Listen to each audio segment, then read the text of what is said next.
I accompanied my boyfriend, Marcus, to his childhood sweetheart's wedding, but the groom never showed up. To spare his childhood sweetheart the embarrassment, Marcus stepped onto the stage and took the groom's place. As one of the elite of Viridian City and a prominent young entrepreneur, Marcus successfully saved his childhood sweetheart from public humiliation. As the officiant read the vows, they exchanged I do's, their eyes openly affectionate. It was as if this was always meant to be their wedding. The crowd was captivated by the bride's charm, but I crushed my wine glass beneath the stage and gulped down a bottle of whiskey. When I woke up, I saw a naked man beside me, his broad shoulders tapering down to a lean waist, his body covered in purplish bite marks. I raised a hand to cover my face. What had I done? I'd actually slept with Sebastian, the head of the elite of Viridian City, a man notoriously averse to romantic relationships, and I'd left him in this state. Awake? The man's deep voice rumbled. I flinched. I'm not a casual person, his voice was slightly hoarse. I'll take responsibility. An hour later, staring at the bright red marriage certificate in my hand, I felt completely bewildered. Just then, my phone rang. It was Marcus. I casually hung up the phone. Ex-boyfriend? Why didn't you answer? Sebastian's cool eyes glanced at me. I shivered and blurted out, I'll call him back later. Oh? He took off his jacket and draped it over me. Mrs. Sebastian, you're a married woman now. His voice was light, but I detected a warning. And a hint of jealousy? I looked up at him, surprised. I have some urgent business to take care of overseas. I'll probably be gone for 2 or 3 months. Here are the keys to my place. We'll have our wedding when I get back. With that, he got into the Porsche that was waiting by the road and drove off. Why did his gaze seem to hold a touch of reluctance? I shook my head, convinced it was just the alcohol still affecting me, making me see things. My phone rang again. I swiped to answer, and Marcus's voice came through. Grace, why are you so petty? I just couldn't bear to see Chloe embarrassed, and you hung up on me? Seeing I didn't respond, he added, Chloe and I grew up together, she's like a sister to me. I couldn't just abandon her in that situation yesterday. I glanced at the marriage certificate in my hand. Marcus, you don't need to explain. We broke up yesterday. Without giving him a chance to retort, I hung up. I opened the short video clip Chloe had just sent me. She was half naked, and Marcus was passionately kissing her pale neck. The groom had run off, and Marcus had even taken his place for the wedding night. Even though I'd mentally prepared myself, I still felt a profound heartache. I wiped away my tears. Oh well, we would be strangers from now on.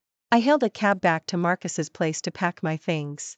Standing at the door of the luxury apartment, I tried the password several times, but it kept showing as incorrect.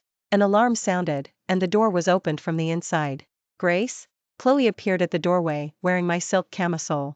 Marcus wanted me to feel at home, so he specifically deleted the old fingerprints and changed the password to my birthday. Oh, the password is.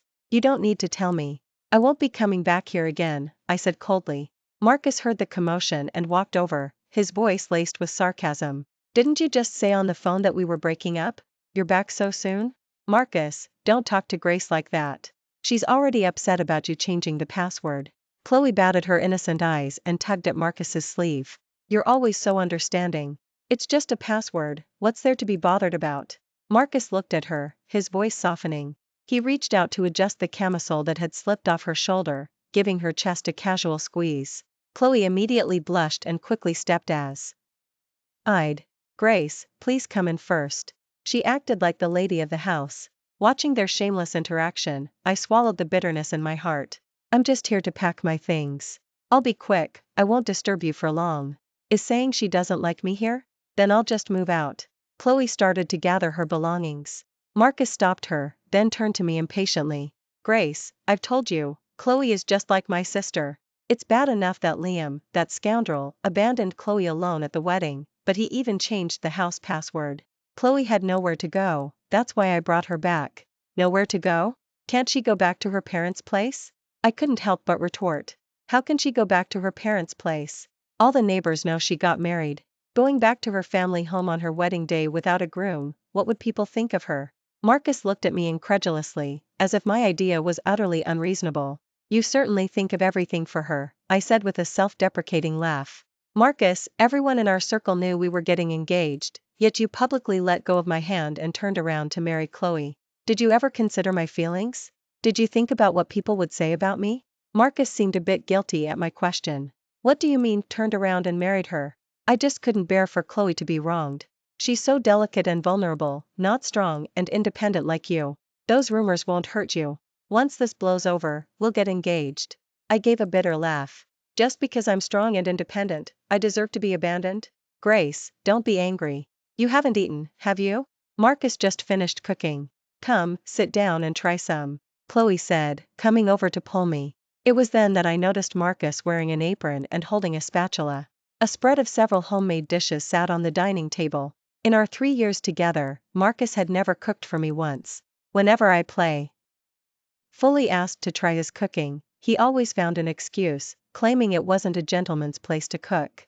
My stomach isn't great, so I can't eat takeout, and the housekeeper is on leave. Marcus learned to cook these just for me, you know. They might not look perfect, but they taste pretty good. You should try some, Chloe said, handing me chopsticks. I ignored her, walking past her towards the bedroom to pack some clothes. Opening the bedroom door, a blinding splash of red froze me in place. The bed was covered with the scarlet bedsheets I had carefully chosen, and the pillows featured the lovebirds motif I had embroidered myself. A large wedding decor adorned the headboard, and even the ceremonial wedding candles I had specially ordered were burning on the dresser. Who told you to touch my things? I finally couldn't help but yell at Chloe. I'd always loved classic things, finding the idea of ceremonial candles burning through a wedding night incredibly romantic. While the traditional red veil wasn't popular anymore, I had still embroidered 2 pillowcases in my spare time. Now, these items I had meticulously prepared were strewn haphazardly across the bed, hinting at how intensely the night before had unfolded. When, unable to refuse me, had helped me prepare these things, his eyes were full of doting affection. All right, my little queen, whatever you want. His sweet words still echoed in my ears, but everything had changed. Marcus awkwardly touched his nose. Chloe was too upset last night, so I arranged the wedding night setup to cheer her up. We didn't. It's my fault. I seduced Marcus. Grace, if you want to blame anyone, blame me. Chloe interrupted him, stepping in front of Marcus with a look of self-sacrificing resolve. Marcus, who was about to say nothing had happened between them, stared at her in shock. Ultimately, the protective instinct Chloe had stirred in him overcame his shame, and he pulled her behind him. It was me. I couldn't control myself. Grace, you don't know, last night's situation, the atmosphere. Chloe, blushing, cautiously said, Marcus and I were very careful last night. Nothing was dirted. You can still use these when you get married. Marcus chimed in, didn't they give us a small extra set of ceremonial wedding candles when we bought these? We can use those later. Why should my wedding use freebies, used hand-me-downs from you too? Chloe ran to the headboard, picked up a pillow, and showed it to me. Grace, look, we used pillowcases last night. It really isn't dirty. I looked at the large stains on the pillow and felt a wave of nausea. Was she blind? Fine. Since the things I cared about most had already been defiled, I didn't want anything else. I took a step back, ready to leave. She followed me, accidentally knocking over one of the ceremonial wedding candles on the dresser. Ah! My foot. I looked down. A drop of candle wax had fallen on her foot. Marcus heard her cry, shoved me aside, picked up Chloe, and carried her out. So, he could be this anxious about someone else, too. Once, when I had gastroenteritis and my stomach hurt so much my face turned pale, he had held me just as anxiously. Tears streamed down my face, and a sharp pain shot through my hand. The candle holder had just sliced a long gash across my palm, and blood welled up, a blinding red. The candle flame had ignited the dangling bedsheet, and the fire was about to spread. I lifted my foot and stomped out the flames. The room was a mess, just like my relationship with Marcus. Chloe, her burn treated, rushed back and, seeing the state of the bedroom, her eyes welled up. Marcus, am I destined never to find happiness? Abandoned on my wedding day, yet you appeared like a god to save me. Now the bedsheet is burned, ceremonial wedding candles extinguished. Does this mean you'll leave me too? As she spoke, tears streamed down her face. Marcus tenderly pulled her into his embrace, comforting her softly, I'll never leave you. You. He completely ignored my presence. Watching them openly affectionate, I let out a cold laugh and moved past them, ready to leave. I shouldn't have come here at all. Perhaps my expression was too resolute, because a flicker of panic crossed Marcus's face as he reached out to grab me. Grace, don't go. I was just. During the struggle, my bag fell to the floor. Chloe, with quick eyes and hands, picked up the marriage certificate that had dropped. What's this? When I reached out to snatch it back, she nimbly jumped aside. Upon seeing that the certificate holders were Grace and Sebastian, she covered her mouth with a light laugh and handed the marriage certificate to Marcus. Marcus took just one look, and the panic on his face was replaced by mockery. Grace, so you were waiting for me here? If I hadn't just grabbed you, how were you planning to let me see this? He thought I was deliberately trying to show him. He took the marriage certificate and examined it from all angles. I have to admit, it's pretty well forged. It must have been hard to find a seller like that. You were out all night forging this, weren't you? Grace, forging documents is illegal, Chloe reminded me. And even if you want to make Marcus nervous, at least pick someone believable to Photoshop onto it. Sebastian, the head of the leading of Viridian City, Grace, you really dream big. Besides, Sebastian left the country yesterday afternoon. He sent his congratulations the day before Liam's and my wedding, saying he wouldn't attend the dinner. How could he possibly have gotten a marriage certificate with you this morning? Chloe tried hard to suppress her laughter. As if I were a joke. No wonder Sebastian seemed to be in such a rush this morning. Sebastian is notoriously averse to romantic relationships, and he hates being the subject of rumors. Last time, a female celebrity deliberately got close to him for a photo and posted it on social media. Sebastian, in a rage, cut off all her resources. As recounted this, a hint of fear flashed across her face. Had she also planned to seduce Sebastian? Grace, your uncle and aunt kindly adopted you and raised you as their successor. Don't drag them down with this. Marcus's face showed a hint of apprehension when Sebastian's name came up. Exactly. Sebastian is ruthless and uncompromising, known for his decisive actions. He could make the family fall out of the leading with a snap of his fingers. Before anyone finds out, you should quickly destroy this fake certificate, Chloe kindly reminded me. You two don't need to worry about that, I said, snatching back the marriage certificate and heading for the door. Grace, if you want to die, don't drag us down with you. Marcus yelled furiously from behind. Even if you really did get married to someone else, I wouldn't care, he added viciously. I slammed the door shut, isolating that shameless pair inside. Recently, Uncle had put me in charge of a branch company for experience. Busy with work, I pushed all thoughts of Marcus to the back of my mind. Marcus hadn't contacted me either, he was too busy on his honeymoon with Chloe. I blocked Chloe and Marcus, dedicating myself entirely to my work. Then, while signing a contract with a client and writing down the date, my heart skipped a beat. After seeing the client out, I anxiously rushed to buy a pregnancy test. As expected, the pregnancy test showed 2 clear lines. My feelings were complicated. I decided to go to the hospital for a blood test to confirm, just in case the pregnancy test was wrong. While waiting for the results, I ran into Marcus and Chloe. Marcus's face was full of disdain. Grace, you really are a persistent ghost, aren't you? What, couldn't handle being ignored for a month? You even chased me to the hospital. Chloe cautiously cradled her stomach, tugging at Marcus's sleeve. Marcus, don't say that. Grace probably just missed you too much and came here. I posted on my social media post yesterday that I was coming for a prenatal checkup today. So can still see my posts. I thought you had blocked me. Blocked? Just for show, I bet. Who knows how many private social media accounts she uses to spy on our lives, Marcus said with utter disdain. Prenatal checkup? I ignored Marcus's taunts, focusing on the key detail in Chloe's words. Yes, I'm pregnant. Just 1 month along. It's Marcus's, Chloe whispered, blushing, as she leaned into Marcus's embrace.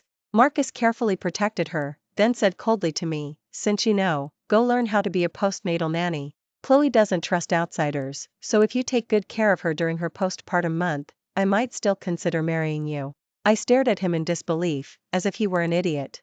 Did he even know what he was saying?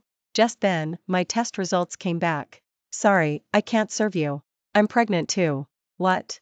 Marcus rushed forward and snatched my test results. After seeing them clearly, his face darkened. 4 weeks pregnant? Grace, are you that desperate? Marcus roared. He had been saving himself for Chloe, not touching me for over half a year, so the child certainly couldn't be his. Chloe covered her mouth. Did go find some wild man on the day Marcus and I got married? Marcus loves you so much. How could you betray him? Chloe looked so righteously indignant, anyone unaware of the situation would have thought she was some heroic champion of justice. I looked at them, feeling utterly drained. I already had my results, he could keep the report if he liked. I turned to leave, but Marcus rushed forward and grabbed me. You're not going anywhere. Explain this to me right now, whose child is that? Just then, a tall figure suddenly stepped forward and punched Marcus in the face. My wife is pregnant, why should she explain anything to you? I turned my face and saw, Sebastian? Wife, I'm sorry, I'm late, Sebastian said, his face looking travel-worn. You were supposed to be gone for 2 or 3 months, how are you back so soon? I missed you too much, so I worked overtime to finish everything. What wife? Explain yourself. Marcus stepped forward, glaring at Sebastian. Sebastian ignored him, looking down at me. What, you didn't tell your ex-boyfriend we got married? Is that certificate real? Chloe was the first to react. So, Grace, you really betrayed Marcus? Her large eyes were filled with disbelief, and she seemed to genuinely pity Marcus. What betrayal? Miss Chloe, don't talk nonsense. Grace and Marcus broke up at your wedding. He married you, and Grace married me. Where's the betrayal in that? Sebastian's voice was light, yet it carried the undeniable authority of a superior. Chloe unconsciously took a step back. The breakup was just Grace's side of the story, I never agreed to it. Marcus argued. If you hadn't broken up, then why didn't you go back to Grace after the wedding? Why did you continue with the wedding night, and then go on a honeymoon? Sebastian countered, tossing out a stack of photos. The photos showed the two of them wearing ornate, traditional red wedding gowns, sharing a crossed-arms wedding toast in front of ornate ceremonial candles. There were also pictures of them deeply embracing, and various shots from their recent honeymoon. I scoffed. So, the ornate, traditional red wedding gown I had locked in my closet had been taken out and worn. Marcus's face turned pale, and he looked at Chloe. I just posted them on my private social media account. I wanted to remind myself that I'm loved too, she said, her eyes welling up again. This time, Marcus didn't comfort her. I looked at the photos from their honeymoon. The windmills of Holland, Hawaiian beaches, the Arctic aurora borealis, they'd traveled all over the world. Marcus was extremely career-driven. In the past, whenever I begged him to travel with me, he always declined, using too busy as an excuse. It turned out he wasn't busy, he just didn't want to go out with Thankfully, I didn't care about any of that anymore. Grace, listen to me. I just saw Chloe was too upset and took her out to clear her head. It was such a flimsy excuse, he didn't even believe it himself. Let's go. Both our family's elders know we're married and are eager to see us, Sebastian said, carefully studying me as if I were a precious treasure. Grace, do you really think Sebastian loves you? He's only interested in the family behind you. Marcus suddenly yelled from behind me. Marcus, look at this. Chloe handed her phone to Marcus. Haha, the family's biological daughter has been found. You're about to be kicked out of the family. Do you think the family will still accept you then? Marcus let out a crazed laugh after seeing it. I frowned slightly, turning to look at him. What biological daughter? I'd never heard of uncle and aunt having children. Marcus pushed his phone towards me. It was a message posted on the family's official website, announcing that their biological daughter was to be introduced to society and that a dinner party would be held in a week to present her to everyone. Seeing smug satisfaction, I looked at Sebastian with confusion.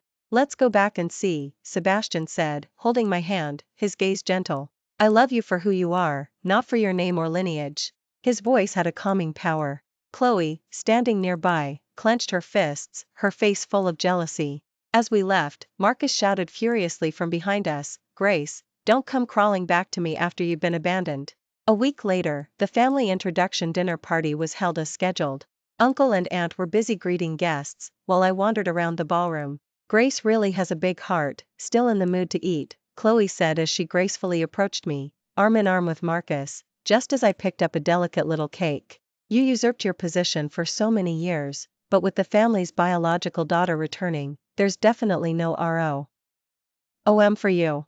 Beg me now, and I might consider letting you be my mistress, Marcus said, his petty and malicious demeanor on full display. Looking at him like that, I wondered how I had ever fallen for him. The night I came back from the hospital, I unexpectedly received a message from Chloe. Don't think Marcus's behavior today means he loves you.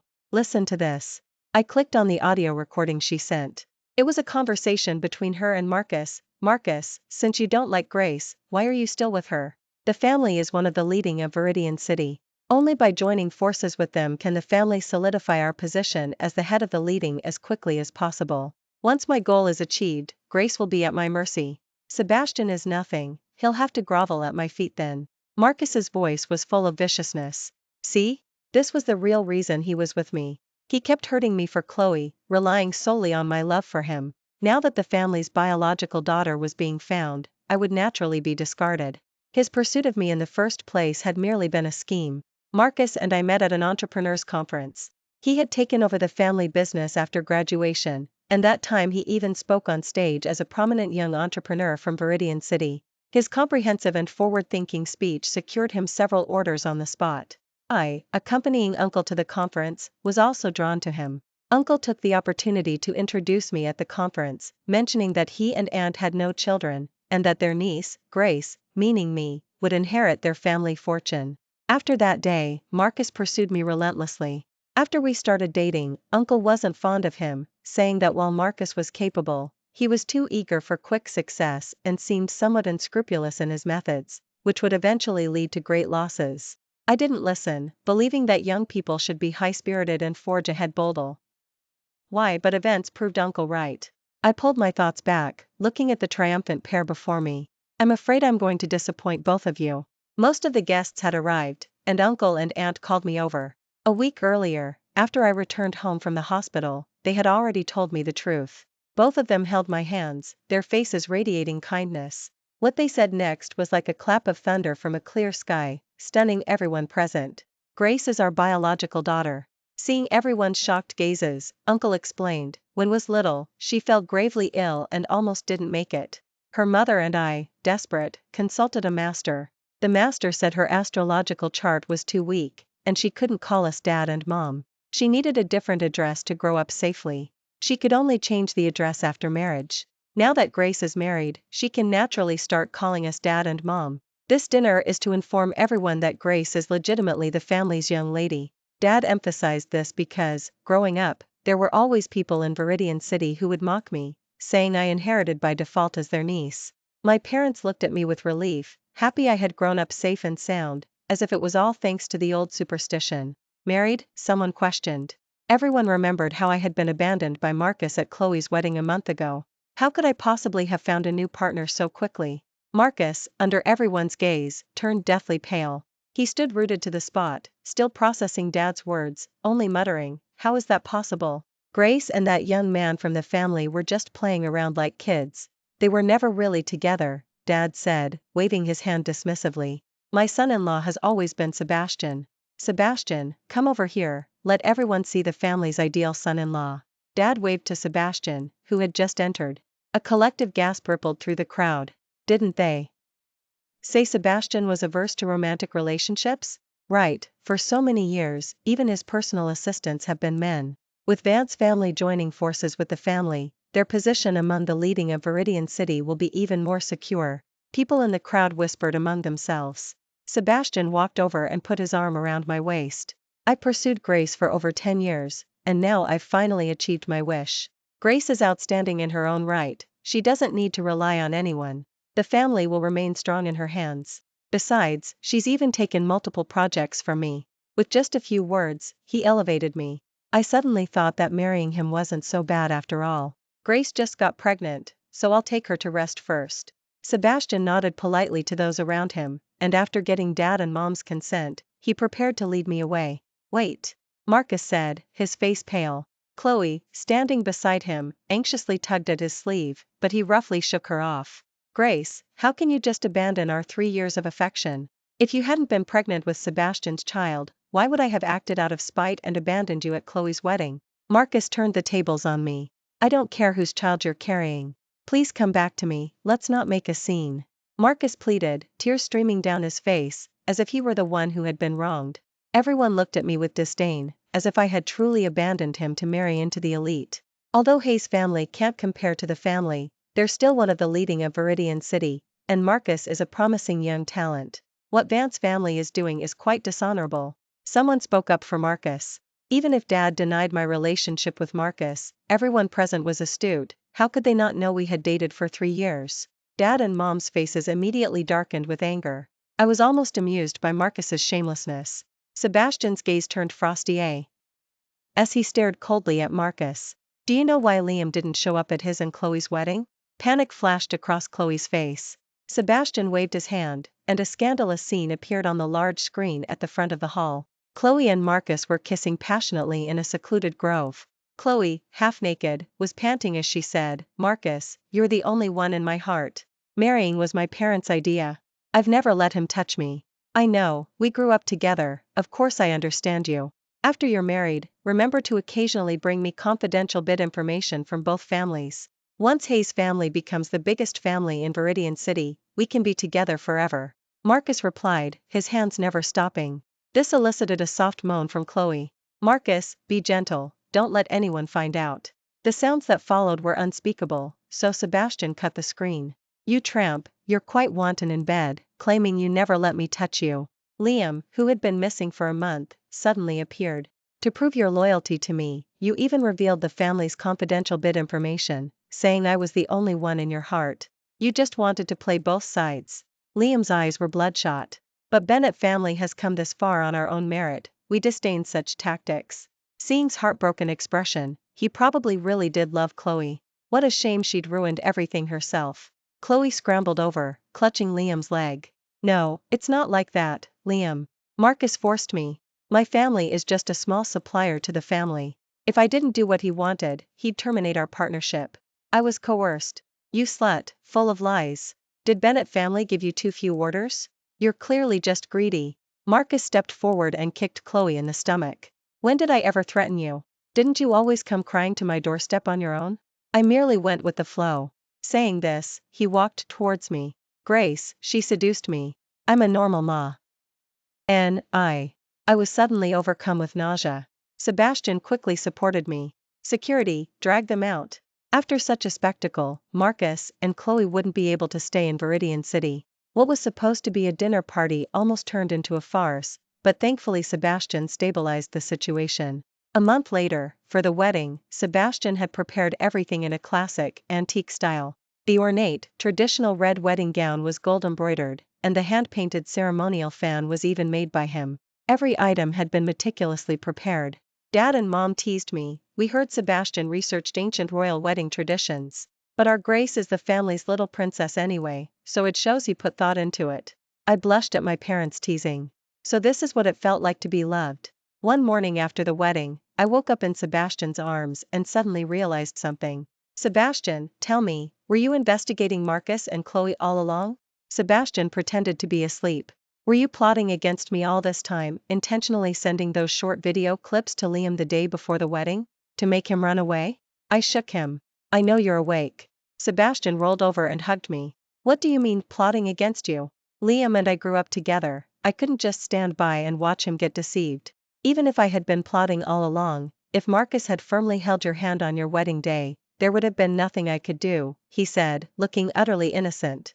"Even if Marcus hadn't taken Liam's place at the wedding that day, I bet you still had a backup plan," I said, giving Sebastian a sidelong glance. I was just realizing how ruthless and cunning he was. "My wife understands me best. You've been in my heart for over 10 years. How could I possibly stand by and watch you jump into a pit of fire?" "Over 10 years? You ungrateful little queen, don't you remember?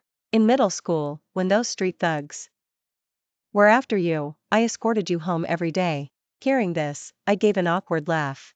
Sebastian had always given off an unapproachable vibe since he was a child. Back then, when he followed me every day, I thought I had offended him and would run home after school, constantly on edge. As for the street thugs, I hadn't even noticed them, he probably scared them off. Later, the family developed its overseas business. I had planned to come back and confess my feelings to you once the market stabilized, but Marcus beat me to it. His voice was full of disappointment as he said this. I felt a pang of unexpected sympathy. If he had treated you well, fine. But after winning you over, he still dared to be two-faced. Then don't blame me for taking you back. So that night, you took advantage of me when I was drunk," I said, feigning sadness. To my surprise, he immediately sat up in bed, his face serious.